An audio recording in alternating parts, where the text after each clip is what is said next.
With an alleged 63,000 deaths taking place inside its walls, this place is up to its eyeballs in spirits, not surprisingly topping lists of America's most haunted spots. Originally built as a tuberculosis hospital in 1910, the building saw many die from the disease, with tales of mistreatment and dubious human experimentation trickled out, and patients left the premises in what was known as the Death Tunnel or Body Chute. By 1961, with the threat of tuberculosis dissipating, Waverly Hill Sanatorium was renamed Woodhaven Geriatrics Hospital, though some say it was in reality an insane asylum. Woodhaven remained in operation until 1981, when it was shut down amid allegations of patient abuse. It has remained abandoned since the early 80s. With such a history, it is no surprise that paranormal phenomena are right within its walls. It is not uncommon to see shadow people lurking in doorways, and orbs floating mysteriously across rooms. But among the human spirits and shadow people, there is something else, another entity that defies each description. To most researchers, it is known simply as the Creeper. The Creeper is a shadow spirit rarely seen at Waverly Hills. It carries an aura of doom felt by anyone who crosses its path. The dark entity crawls along the floor and even off the walls on the ceiling. To spot the Creeper at Waverly Hills is surely one of the most frightening encounters a person could have at the facility. Many believe the Creeper to be an inhuman entity, a malevolent being not of this earth.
Beechworth Lunatic Asylum has the macabre reputation of one of the most haunted sites in Australia. Open from 1867 to 1995, very few of its patients walked out of the institution alive. Records estimate that over 9,000 patients died here. Ghost sightings are very common. Faces floating in windows, matron Sharp doing her rounds, and children laughing can be heard in the halls. Tommy Kennedy, who used to transport the dead out of the asylum and died there himself, still hangs around to this day. Adelaide ghost hunter Alan Tiller also had an experience in a wing called the Bullpen, which houses aggressive young people aged between 18 and 25. He heard a door slamming and footsteps up the hallway. Horrific tales include those of a man who disappeared from the grounds, despite desperate efforts by staff to find him. Several weeks after he disappeared, a resident dog called Max was found chewing a leg near the ground's entrance. This led to finding the man's body up a tree, presumably where he attempted to escape. His body had been there so long his leg had fallen off into Max's possession. This was also the reason behind the stench that lingered among the hospital grounds. Unsurprisingly, Beechworth is now a hotspot for paranormal investigators, and even ghost tours are held there at night.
Panjim Psychiatric Hospital is believed to be one of the most haunted spots in South Korea. This abandoned psych hospital could be the basis for Stephen King's next novel. Based on its checkered history, according to local law, patients here began dying mysterious deaths one after the other, forcing the facility to shut down. Many believe the murderous owner of the place was blamed, claiming he kept patients as hostages, only to flee to the States when families of the deceased demanding explanation. There are also rumours of doctors going insane, driving their patients in madness. While officially the hospital was closed due to sewage problems, the legend does persist that this place isn't quite right. Some of the accounts by people who have visited the haunted hospital are as spooky as it gets. Reports of doors of the room and in the hallways opening and closing on its own, along with the voices and steps heard on the ground floor of the hospital, adds to its creepy vibe. Visible scratches in the walls, sightings of shadows and figures, along with writings on the wall by its previous visitors, only further add to a horrific reputation as South Korea's most haunted mental asylum. The official reason for its closing, however, is based upon the economic downturn in the late 1990s, which forced the hospital to close and led to the owner of the building to flee back to the US. Unhygienic conditions and poor financing of the hospital contributed to its complete shutdown, but that still doesn't explain the vast number of personal items left in the hospital since 1996. We'll leave the official reason up to you to debate.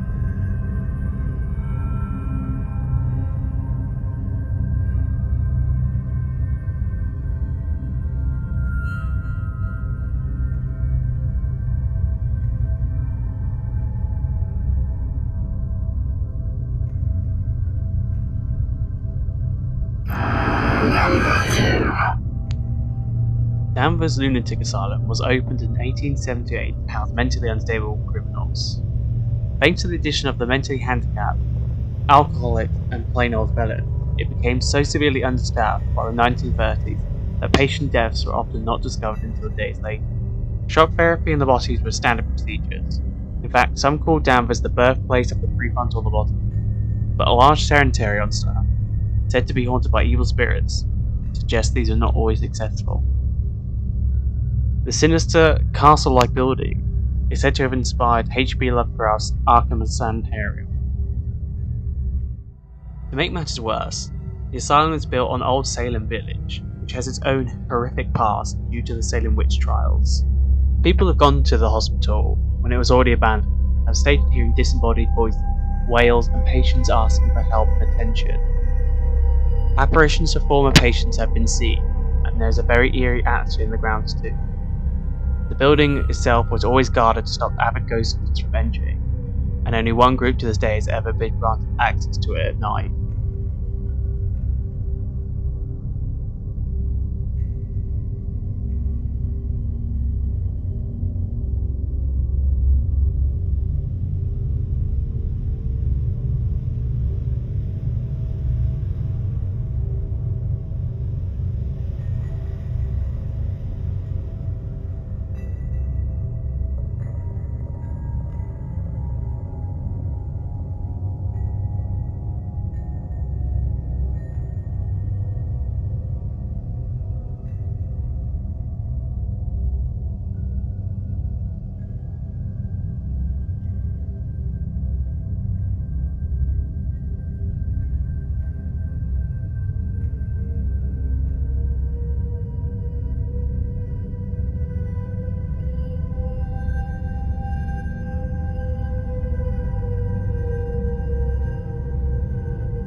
Barnes Hospital was opened in the 1870s by a philanthropist called Robert Barnes.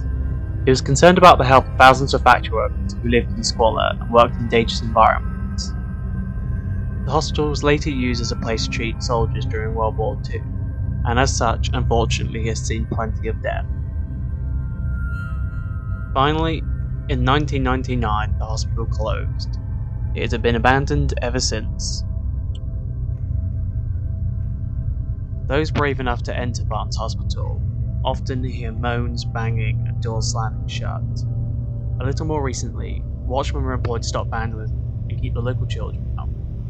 Lots of these watchmen recall seeing people walking past empty windows, especially at night. The bell in the tower excessively ringing, and even the shapes of patients sitting in their rooms out of their periphery vision. Throughout the hospital's life, nurses have repeatedly reported a feeling of being watched. One nurse was delighted to see one of her terminal patients up, dressed and walking down the stairs to go home, only to find out that he had passed away the previous night. Another tale from the hospital is that of a nurse dressed in an outfit from the 1930s or 40s. It is told that when the person saw her, clear as day, walking from room to room, softly talking to people who were not there, taking temperatures, and making beds which did not exist. This ghostly nurse was doing her rounds, and most terrifying of all, was faintly whispering a tune that echoed around the entire building. Bought by a developer a few years back, the lot has now been developed into housing, but whether or not it will stay there is another matter.